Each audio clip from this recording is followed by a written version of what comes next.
Right. Right. Episode number 2, the One Home Ed podcast by the Muslim Alternative Education Advocacy Service. Today we have Himayah. Himayah, do you want to go ahead and introduce yourself? Assalamu alaikum. Walaikum salam. I'm Himayah. I'm a homeschooler, a home educator. I've been home educating for a very long time now, over 15 years now. Yep, that's me. That's my introduction. I've got 5 children. 2 have passed GCSEs. They're both qualified with further education at home. And I've got one son with autism, another daughter with dyslexia, and I've got 2 little ones as well. Right, so what made you want to home educate your children? Right, so for me, I think obviously I was disillusioned with the school system. For me, it just wasn't, this is the mainstream schooling system. For me, it just wasn't something that I felt that my children should be part of. I mean, there were so many flaws within it at the time. And to be honest, I couldn't afford Islamic schooling at the time. So, and then obviously where I live, there, homeschooling was relatively new, and 1 or 2 friends of mine were doing it. So, I used to hang about with them a lot, and just, it was very, because our kids were same age, so I kind of just, it intrigued me a lot, and I had a lot of questions, but all the questions were answered, and I thought, well, there's no harm in trying it. So I thought, school's always there if I needed it, but let me just give this one a shot, and here I am so many years later. Okay, so if someone was on the fence and they said, I've got just as much confidence in sending them to school as I do to home ed, which one would you tell them to try first? Always. I don't have any faith in the school system, so I would always encourage people to home ed. I mean, people ask me, which school should I put my child in? What good school? I'm like, I don't like schools, whether they're Islamic or non state mainstream schooling. I'm not pro schooling. So for me, it would always be to home ed, always. Okay. Do you have a reason for the not pro schooling? Well, I mean, there's so many. For me, I always ask the question, what's right about it? I mean, people will always say to me socialization. I'm like, well, my kid, you've met my children. Anyone who's met my children know my children don't have a problem with socialization. The education system, they've met my children. I'm like, just look at my children, and not just my own children, but other home ed children. They're a perfect example of, how children actually progress better at home than they do in school. And I fail to see the 1 to 30 ratio, how that can be more successful than a 1 to 1, or perhaps a 1 to 2, or a 1 to 4 or 5 ratio. I fail to see how that works. Okay, well done. And then you are one half of the Muslim Alternative Home Education Advocacy Service. Yeah. What is the service? So we are a home education advocacy service. We advise people throughout their home ed journey from start to finish. Often people want to home ed. They've heard about home ed, are overwhelmed by it, really, really want to do it, and they don't know where to start. So with the service, what we do is we kind of try to give them that push and the encouragement that they need to be able to home ed and feel confident in their home ed. So that's how we work, basically, just to provide all the support across the board, whatever level, inshallah. That's what we try to do, support them in their home ed journey. Inshallah. Can you give me some specifics of what you do? Right, so often we have we have some webinars that we have on various aspects which affect the home ed community, perhaps where people excuse me, don't have enough information or want to know more. There's lots of issues that the home ed community are facing, or people wanting to home ed are facing, working, how they're going to work at home ed, how are they going to with multiple children, how they're going to do secondary level, single parents. So there's lots of things, or the children don't want to do GCSEs, what are the options out there? So there's lots of different things that we do. So we have webinars on that. We have an Instagram page which is updated regularly, where we just put regular information that people can take on, or just advice regarding home ed. And also our primary mode of function is through WhatsApp, which is, I think, unique for other services, because we make ourselves available to anybody who needs the help at any level, via WhatsApp. And obviously it's a free service, the WhatsApp service. Is it only Muslims that can access the service? Oh no, it's not just for Muslims. We do have actually non-Muslims in one excuse me, one or two of the groups, WhatsApp groups. We have a non-Muslim who actually met personally in the WhatsApp groups who also need help. So it's not just, we do have obviously the Muslim platform, but it is open for non-Muslims as well. Thank you. Okay, so you've mentioned that you have a child with a individual need, so a reading sort of extra need, being dyslexia, and then you have a son with autism. How does their education, or how has their education looked any different to your other three children? Okay, so with my daughter, she was diagnosed very, very late. I mean, the SEN is a whole topic in itself, but I will focus more on my son. He does have autism. He was born with needs. So whereas all my other children, when my home ed journey with them has always been self-led, so self-study. So I taught them how to read, and I taught, obviously they learned how to count, and the rest of it they just kind of did themselves. With my son, he does have SEN, so he can get on with work himself, but he does need more of my attention. So it differs in that sense that I do need to be slightly more hands-on with him than I need to be for my other children. So that's really, to be honest, I don't find it that much different, because I still encourage him to try and do things independently. Whereas perhaps with the other children, I can go off and do something in a different room, maybe tidy up or whatever needs to be done in a different room. With my son, I can't actually do it. I need to be kind of close vicinity to him, so that because he can't, he has difficulty comprehending. So I'm just there with him. That's really the only difference, to be honest, I've seen. I've experienced in comparison to my other children, that I just need to be a little bit more there for him than I had to with my other children. Okay. So saying that, a lot of home educating parents that I've spoken to recently, or parents who prospectively want to home educate, but have a child with special educational needs, always talk about school being, or sending them to their school, be it a special school or a mainstream school, as a break from their child. Yeah, I see. I mean, I have a sorry about this. I have a problem with this terminology, this term, having a break from my children. I find very difficulty in that, because I mean, I get that we all need our space and that me time, but I don't feel as a parent we should need breaks from our children. And me personally, and I'm quite vocal about, but I find that kind of term quite offensive sometimes, because they're your children, you gave birth to them, and you embrace that. I know it can be very stressful. My son's needs aren't severe, and I know it can be very stressful, but just it's I don't feel you should need a break from it. Maybe get some help, or by all means get some help, and there's lots of things available via the local authority in terms of what they can do for you to help you with your child with needs or disabilities. But to send your child away for that long, I have a for 5 days a week, 6 hours a day, I have a big problem with that. I've never felt the need to send my son away in order for me to get some peace. It is very hard, I won't lie, especially I've got five children as well, and he's in the middle. But I won't lie, it's not easy, but I've never felt that I need a break from him. Okay. And do you think that's down to your personality, or down to the fact that you've never really engaged with school? So if you were to engage with school first, you'd see it as more of a break. But because you haven't engaged with school and are anti-schooling, it's more of a sense that you have a higher, I'd like to say it nicely, but it's like a higher threshold for childishness, just in general. Because you look at your children and you see your children, rather than something that you need to get rid of at 4 years old. Absolutely. I mean, to be honest with him, because he was been under the NHS since he was 5 months, I was pushed a lot with him to put him in school. So what I did, if I'm honest, I did it, and I'm quite honest about this with him. He's the only one I've actually experimented with, and I say that as an experiment. It was just to test the waters with him when he was at nursery age, and he actually went to a state one, because I was pushed so much into it, because they kept saying to me, "You're not going to get any help, when he's home ed and this, that, the other." So I thought, well, it was local. I had nothing to lose, and I could, I'm very pro on flexibility, so I could just take him in whenever I wanted. So I did send him there, and for me it was absolute waste of time, if I'm honest. And when I say, everyone says nursery, I'm like, no, it's not worth it. It's a waste of time.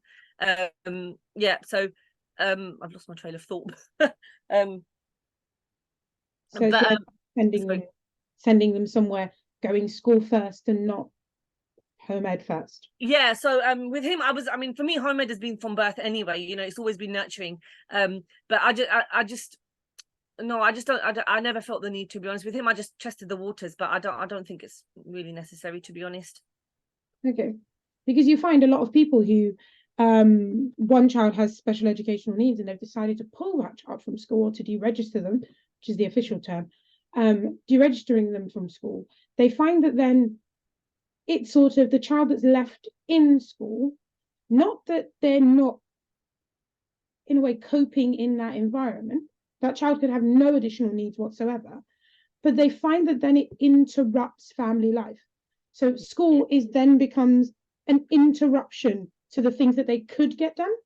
Yeah, absolutely. So that's 30 hours a week that you could have been doing something else. A lot more, a lot else, in my opinion. It's a lot of time to be away from your children, if I'm honest. It's a lot of time to be away from your children. And then as Muslims, obviously, we have the children go to school for that many, and then they have madrasa in the evenings as well, and perhaps something on the weekend. So it's like, when are your children really, really with you? And then that raises the question, who's raising them? Yeah, exactly. Yeah. Is there anything you'd like to comment on specifically in terms of why you chose to home ed, why you think home ed would automatically be beneficial for anyone over conventional schooling? So if we talk about parents that are working, for instance, give me a scenario where that would be something that they could do, because we know now the majority of Muslim households, Muslims, non-Muslims, women are also working, if not part-time, full-time. And one of the WhatsApp groups that we are both in, one of the mums commented on the fact that mums are disproportionately affected by the decision to home ed. Yeah, I mean, and yeah, she sort of felt that her career was on the line if she chose to home ed. Yeah, the thing is, it's priorities at the end of the day. For me, as a mother, I've got a degree. I was working when I was pregnant with my daughter. I chose to leave everything and raise my daughter. And then obviously I had more children. I haven't worked for a long time, but I don't see that there's a clash of the two, working and home educated. I don't see there's a clash. I mean, it depends on what your priorities are. There's people out there I know people who've worked, but maybe they were single parents and they've got multiple children, mashallah, but they were working by day and educating by night. I think everyone seems to have this kind of school idea that it needs to be done in the day. Why does it need to be done in the day? Whatever works for you. And when we take our mind out of the school mentality, which I think, as part of the services, you would know as well, we're trying to take everyone out of that idea now of kind of being in that environment or that mindset of the school, and how vast a home ed is how vast a home ed can be. Mm-hmm. Bear with me, sis. So do you want to pause it? Yeah, so home ed is not like the school system, which is one of the things that we constantly are dealing with as part of the service, and just reminding people that don't look at school. If you look at school and you try to model your home ed journey with the school journey, that is only when we've really found that people are facing obstacles, because they're looking and constantly comparing to school. Having that mindset shift and taking yourself out of that mindset of school will show you how many options you have out there. So if you are a single mum, if you are a working mum, if you are even career minded, that doesn't necessarily mean that there needs to be a clash. Maybe you can do your work 2 days a week and find someone to babysit your children. There's lots of for 2 days, and then you can educate them for 3 days a week, full days. There's lots of different options how you would go about it. I think home ed has changed a lot. So it's not even the fact that it used to be years ago, either you were part of a religious community that home eded, or you had parents who were essentially hippies, yeah, and wanted to live a lifestyle, or you had those that were armed forces but didn't want to put you into boarding school. Yeah. So that's more of my generation. Yeah. Or they were affluent parents who did not work as much and they were now having children in their 40s and 50s and realizing I want to spend as much time influencing my children as I possibly can. Because home ed has changed, and now you see the average Joe on the street who is saying, no, I'm looking into bringing my children home, or I'm looking at keeping my children at home for the foreseeable future. It seems like the dynamic has changed slightly. And I think that's where the government's getting a bit worried. They're getting a bit worried that they can't keep the status quo, because you can attest to this. Our children do not follow the national norms. They either excel really, really fast, which is 99.9% of them. Yeah. And it's not because you are doing anything radical with them.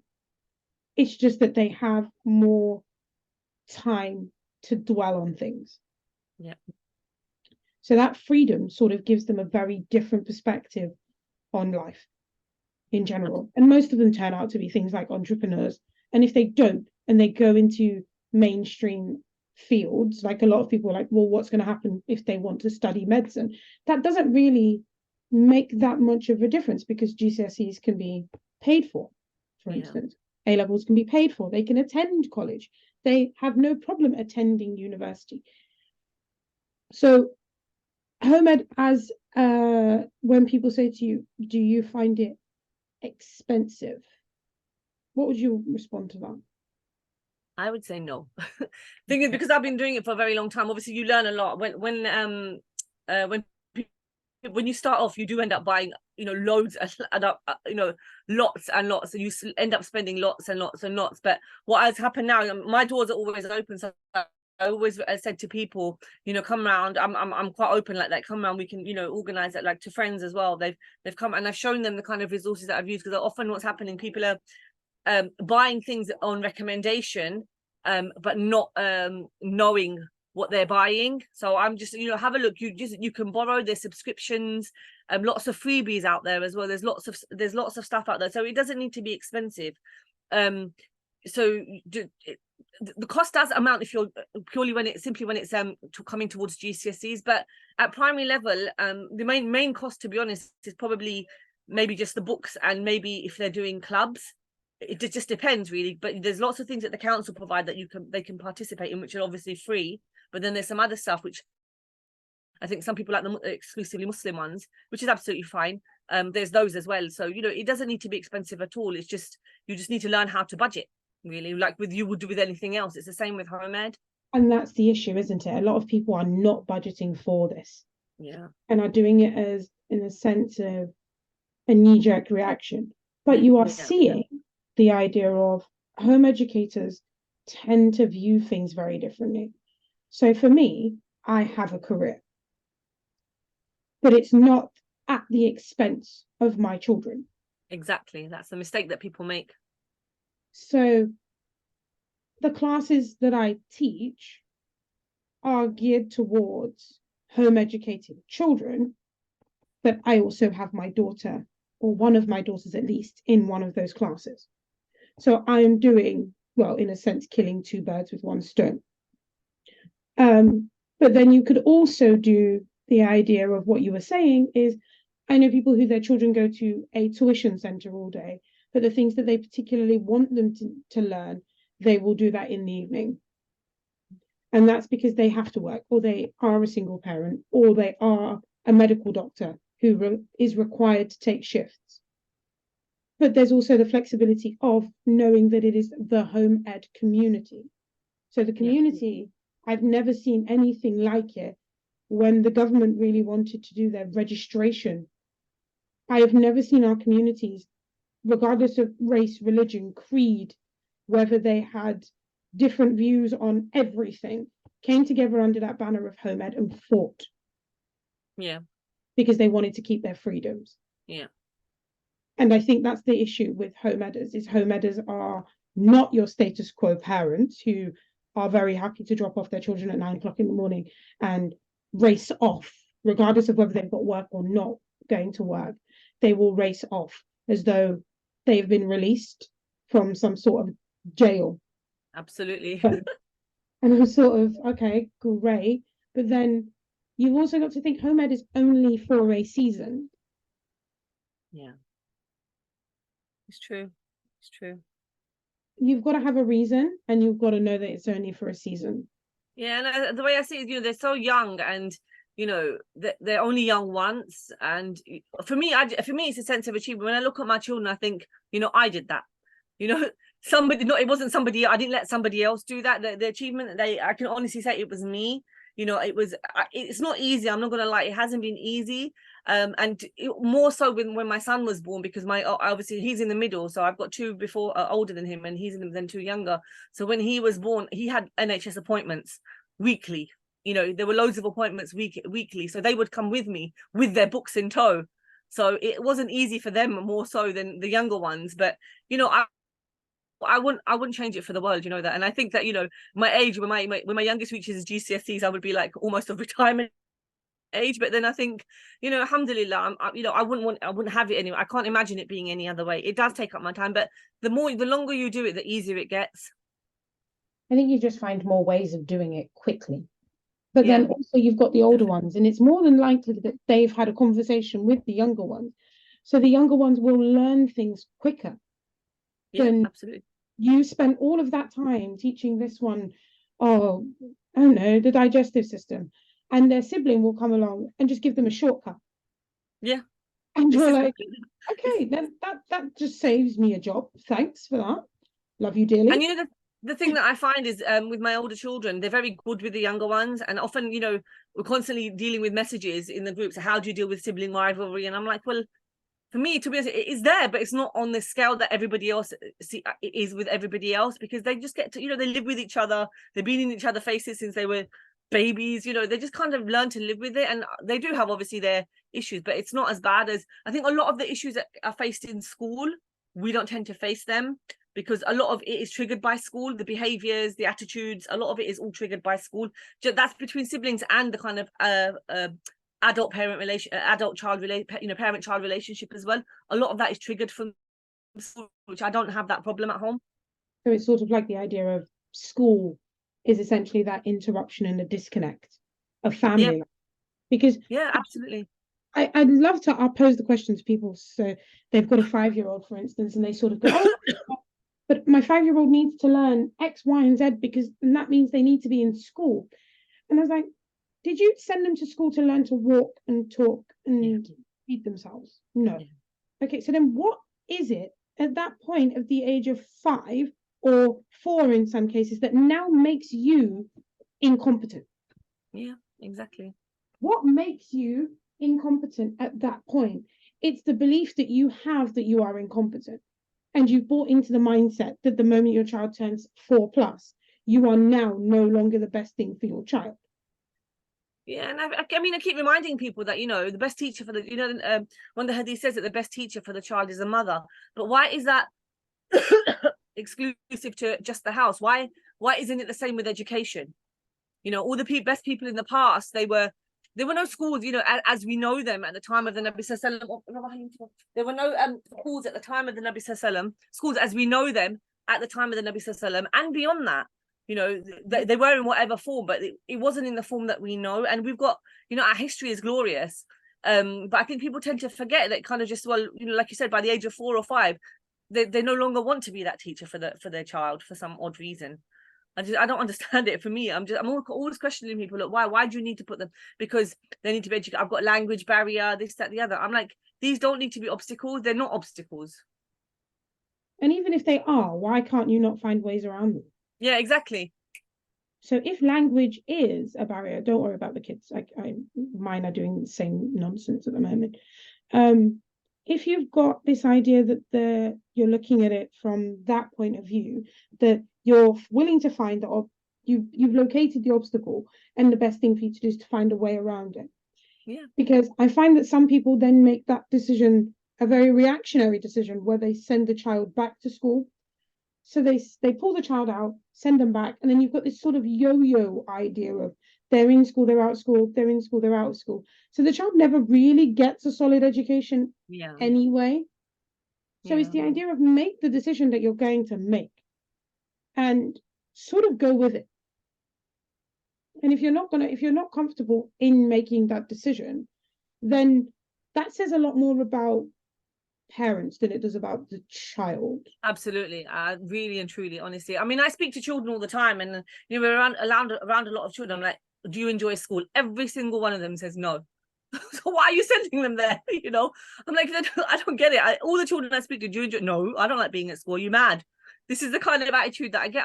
So why are parents making them kids go then? You won't force them into going somewhere else. Maybe they don't want to go to a relative's house. It'd be like, okay, doesn't matter. This kind of attitude. But why is it different to when it goes to school, when they go to school?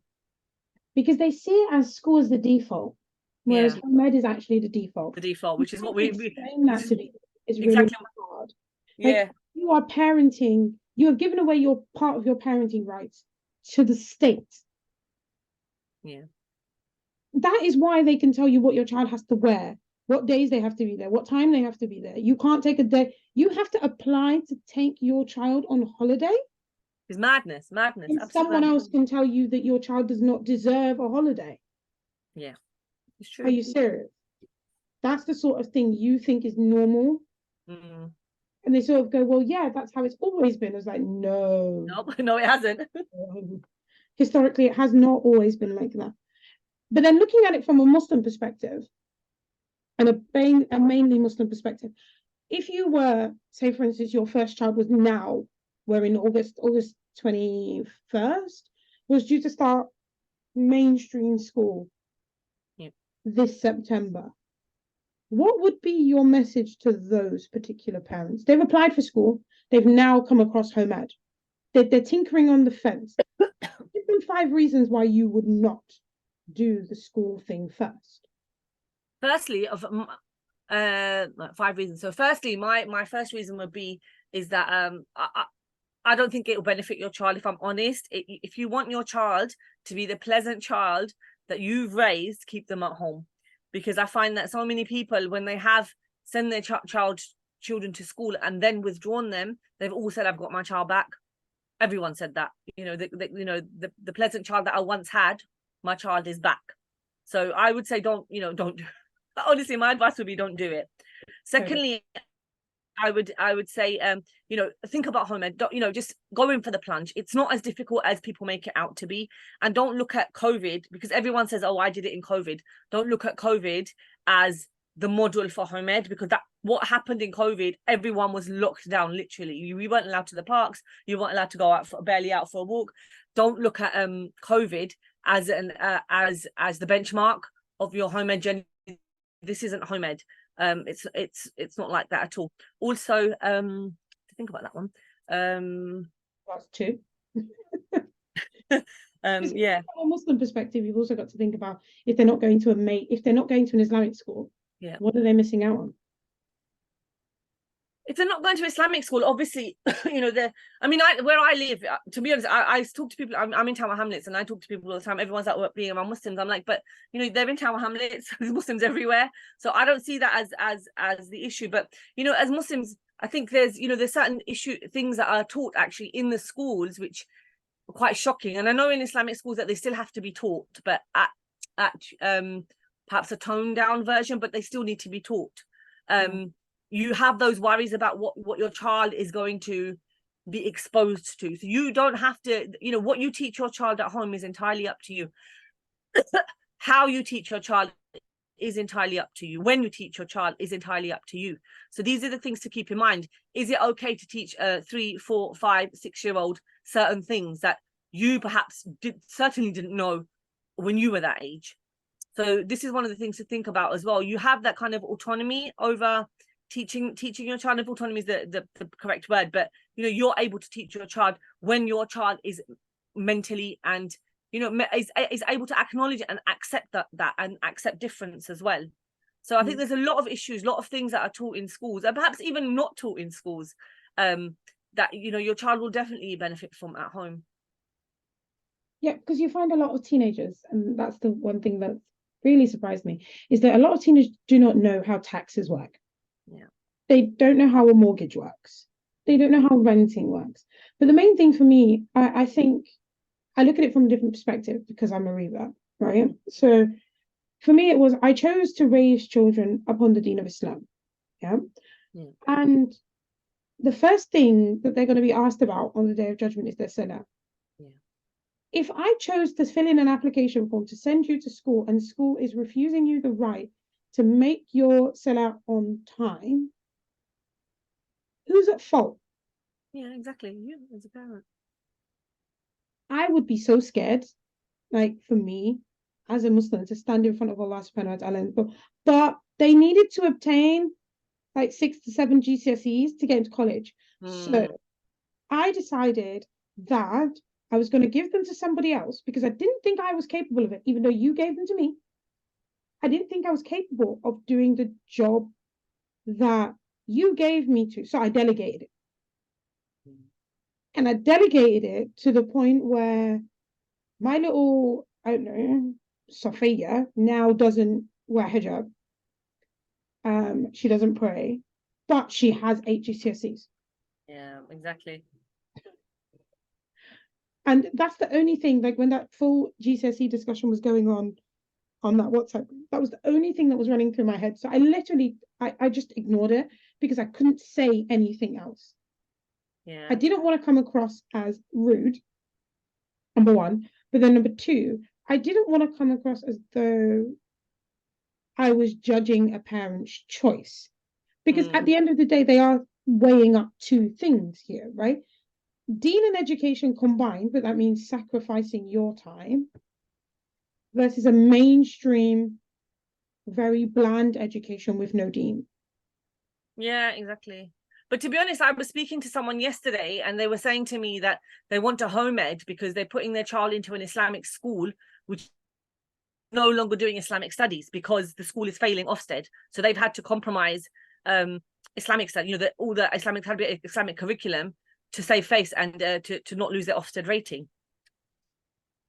Wow, really? Which was mad. When I heard that, I was like, well, that was it. I was like, I was like, did I really hear that? You just said that it's an Islamic school and they're not teaching Islamic studies. But I think that's the same, to be honest. I speak to many parents whose children are in Islamic school. It's not alien to that one school. Most of them don't, maybe just do the salah and that is it. There's no Quran hifz. It's all extras that you have to pay for after school. Even one of the best ones here in East London, they do the same. There's no Islamic studies incorporated in the curriculum. It's all extracurricular, which you have to pay for.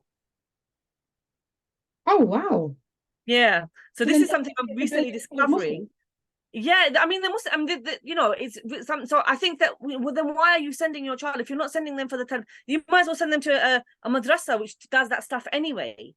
So the Islamic schools are sent to, because they're going to lose face and they're going to lose their Ofsted rating or get a lower one. They're having to compromise, and what they are compromising is the Islamic studies. So why is your child going to that school in the first place? If it's not for the Islamic environment, the Islamic studies, when you can get that in, unless you live in a predominantly non-Muslim area, you can get that in most places, in most cities. True. Very, very true. Okay. How does a new home eder go about finding out about the community at large? Because the home ed community is large but hidden. Yeah, so those where their children go to school because they've never really heard of us and they all thought we were going to jail. But hey, yeah, where would you find them? Where do you find them? Right. So the first thing is obviously we at Muslim Alternative Education Advocacy, we've actually got networks. We've so the way we work is, as I said previously, we work through primarily through WhatsApp, and this is how obviously networks develop. So you have Facebook as well. I'm not actually on Facebook, but I know there's a huge network on Facebook and WhatsApp as well. So it's the advice that I've been giving to people is that, is like, I'm isolated in my area. There's no home editors here. Really want to homeschool. How do I go about it? How do I start? I'm like, to develop your network. Honestly, sometimes, and I know it sounds so simple, but it is literally sometimes as simple as sending a message, looking for, a home ed network in whatever area. And that's how, we have a habit of forwarding messages. That's kind of the thing that we all do. And it's just forwarding those messages. And so many networks have developed like that. I mean, we do that ourselves. And I'm in a lot of WhatsApp groups myself. So if someone's looking for a network, I would put it in different in different WhatsApp groups, looking for a network here, looking for a network there. We've advertised it on our Instagram page as well. And actually, I've managed to, with the permission of most of the admins or individual people, we managed to develop a small database of many areas across the country of home editors, or people who are perhaps isolated, and slowly the networks are developing. And I had someone contact me earlier as well, can you help me set one up in my particular area? So I'm like, it's not difficult. I would say initially the one that was set up here, they were looking for boys of their age, because we have a lot of different ages here in Tower Hamlets, so people are looking for specific things. So it's as simple as advertising in your local park or library meetup, and just see who turns up. At the end, it's no skin off your nose, because you will have gone to the library anyway, or you will have gone to the park with your child anyway. If they make a network, alhamdulillah. If they don't, then come again in a few weeks' time. So it's not that difficult, and baby steps is how you need to start off. You take your time, develop your small networks, and you will get there eventually. Home ed has become so vast, and I speak to people often, oh, I'm in Tower Hamlets and I don't know anyone. I'm like, how is it possible you don't know how home ed is working in Tower Hamlets? Clearly you're not in the right network. So we, as Muslim Alternative Education Advocacy, we can get you in touch with, hopefully, inshallah, people in your networks, and a beautiful relationship will develop from that, inshallah. Inshallah. Then also there's like really novel ways of doing it. So there's the interesting thing was, if you attend Jumu'ah, which home ed kids do, usually if you have sons, because they have to go, the mum goes along too, and then it just becomes a family affair. And you go to Jumu'ah, and there's always that same kid who happens to be at Jumu'ah. Always there. Why are you always at Jumu'ah? And he goes, I'm home ed. You go, where's your mum? He goes, over there. It's the same sister you've been talking to for several months. And the idea of home ed has never come up. She could be in your Quran group, and that has never come up. And you've assumed that her kids are at school, and they're not. And she's probably assumed your kids are in school, and they're not.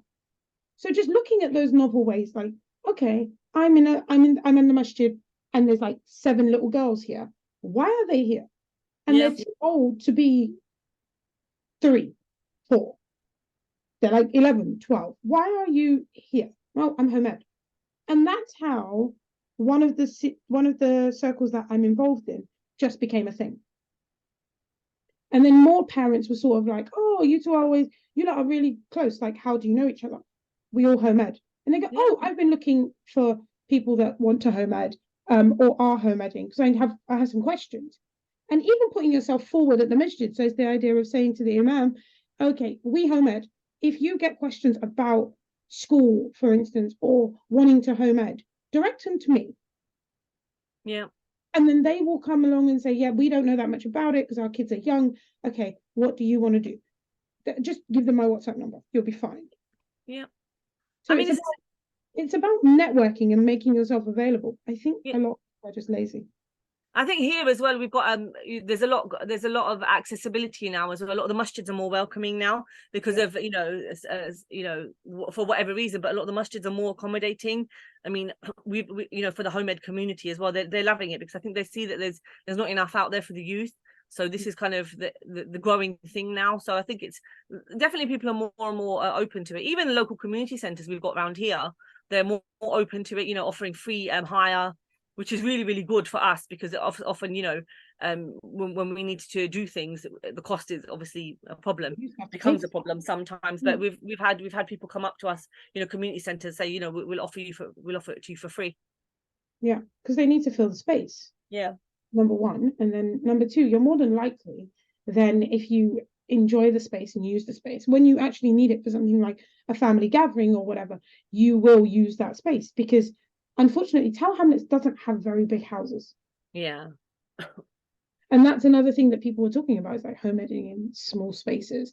But we're going to talk about that on another one. And then we're going to insert like photos and stuff, which will be really useful to those people who need that. Yeah. Okay. You've been home editing since, I don't know, the new breed of cow was made. Very long time here, very long time. I mean, it feels like forever. Over 15 years now, definitely, yeah. Over 15 years. Yeah. Okay, so 5 kids, over 15 years. How's the community changed, or how has home ed in general changed? Right, so when we started off, there were not many of us at all. Some of them are actually still home editing, and you know, they've gone on to some parents who've got younger children, but you know, it was a very small community. We did everything ourselves basically. Maybe the only thing we did together was the park meetups once a week and the swimming lesson. That was it. There wasn't much going on at all at the time. You know, the weekly one, that was all, you know, everyone used to love seeing each other, and then everything was done independent. Obviously we went to the park and whatnot, we used to do our own things with a couple of people, but where I am in Tower Hamlets, there's so much going on now. So over the years, where initially it was just, you know, my girls literally together and maybe with one or two friends, Home Ed over the last, everything was done independently. We used to do it ourselves, but over the last some good amount of years, it's developed so much so that there's so much going on here in Tower Hamlets. We must have at least, I mean, the ones that I know of, at least 7 or 8 co-ops going on. So there's lots of people doing their own thing in groups. So there's lots going on. There's lots of activities going on here. There's not a shortage. So if you know, I always say if you're living in Tower Hamlets, you don't have a problem. If you're living in the surrounding areas, even in London, you don't have that a problem to Home Ed, because there's lots going on. So in terms of the face, there's a lot more group stuff going on. Before we had to kind of force our children into those kind of socializing situations, or force them into it, but create those situations where they would meet other children, perhaps.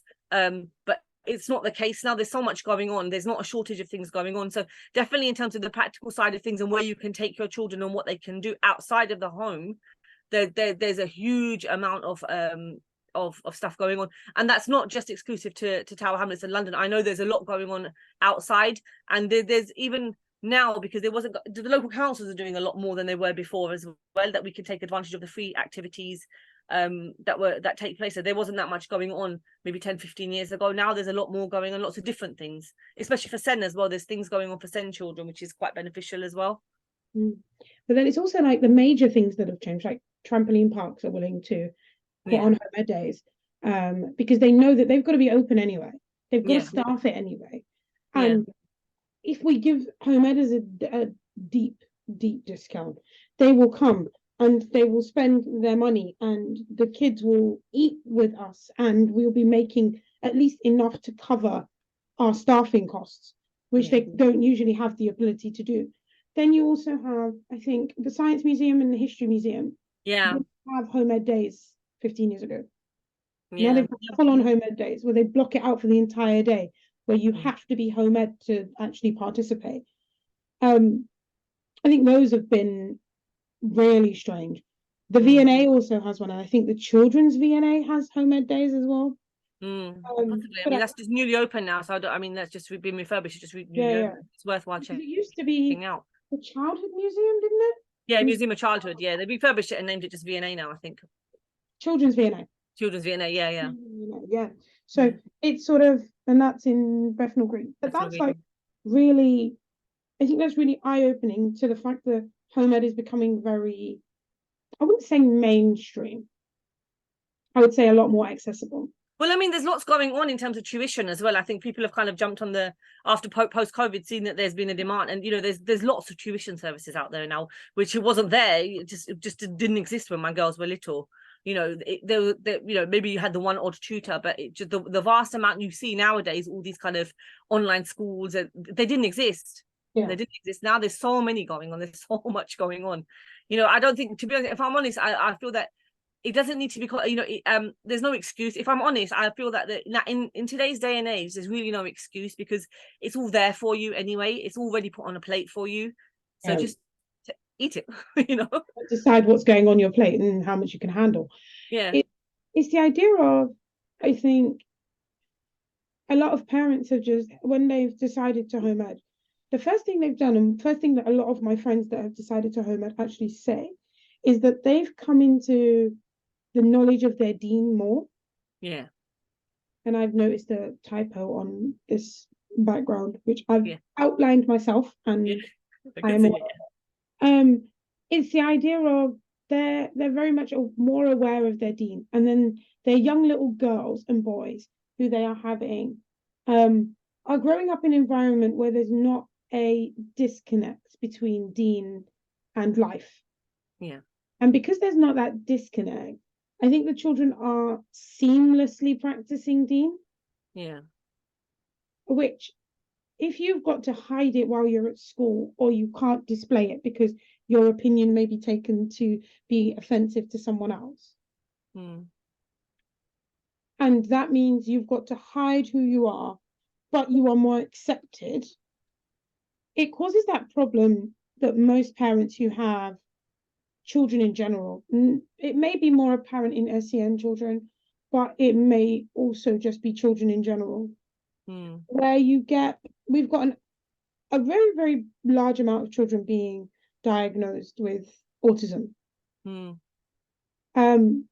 Some of them you can clearly see that there's something there that needs to go on.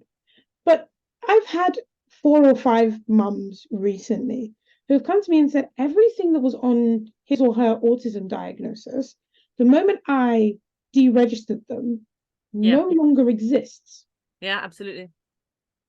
And I was like, well, then why do you think that is? And they're like, at first I didn't know, but then coming home, I know that they're eating the diet they're supposed to, number one.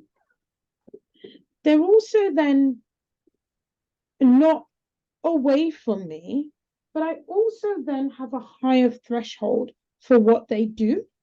So rather than treating them as a square peg in a round hole, I'm more able to deal with them as the idea of an individual, and also the idea of their education is personalized to what they need from me, which means that they're seen.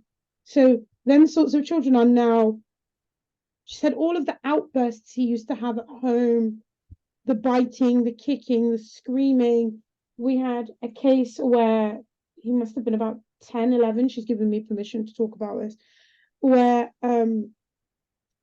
they had spent so much money on plastering or replastering their house that they were actually going to go bankrupt. Wow. And he was 10 at the time. If you see him now, you would say, yeah, you're lying. He is the politest little young man I've ever come across. And he's so eloquent. He's studying to do his GCSEs early. He's doing all sorts. And they told his mum he probably wouldn't get any GCSEs. Wow. Look at that. They can't be bothered, to be honest. I think they can't be bothered when they see a child with what they think is SEN. They can't be bothered. I think it's also the idea that it's money. Yeah, of course, that's it, isn't it? It's just mad. And I feel that this is parents I speak to, they're like, like what you're saying, how the child was at home. This is a lot of parents have this issue as well, and they feel that come holidays or something like that, the child's very, very different. So I'm like, school is the trigger for something's happening. There's something going on obviously in school. It's a trigger for they don't want to go to school. And I discovered a few months back, I was speaking to someone, they were saying that their child's got something called I think it's called school aversion disorder, something like that. There's an actual diagnosis of something like that. But yeah, they just, the thought of them going to school is it just freaks them out really, really badly. And I think that there are people being diagnosed, and I think that a lot of the diagnoses aren't, I wouldn't say genuine, but they're not necessary, because just eliminating certain things, including the triggers from school, it could be friends, it could be they're not understanding, there could be an overload of knowledge, all these kind of things will change a child in terms of their behavior and, just in terms of how they are as a human being. And I know I speak for myself, when my daughter, growing up, I didn't know she had dyslexia. We just didn't, there were no children with SEN at her, well, with difficulties like she had. And I tried so many things, and dyslexia never even crossed my mind. It's only coming up to exams that I thought, well, hang on, something's going on here. So when we got the diagnosis, it made the world of sense. Once she got the diagnosis, it made, then we kind of helped her on her way with the dyslexia. So the educational psychologist, he kind of gave us guidelines of what she can do. So I feel that these kind of maybe undiagnosed issues, or they're not getting the right help. If they do have it could be they're not getting the right help that they need at schools as well, which is obviously a trigger for their lack of learning as well, and behavior. With my daughter, if she didn't understand, she would just start messing about. She just couldn't understand what was going on because she was dyslexic. And so I feel definitely are triggers. Definitely they're triggers for children's behavior and lack of learning as well. It's school avoidance disorder. Something like that. I'll try and get the actual name Yeah, for it. no, it is. It's school avoidance disorder. Yeah. And they're labeled then as school avoiders. And that seems to, it's so apparent because I work with a lady whose son had it. Yeah. I think she's doing a PhD in it at the moment.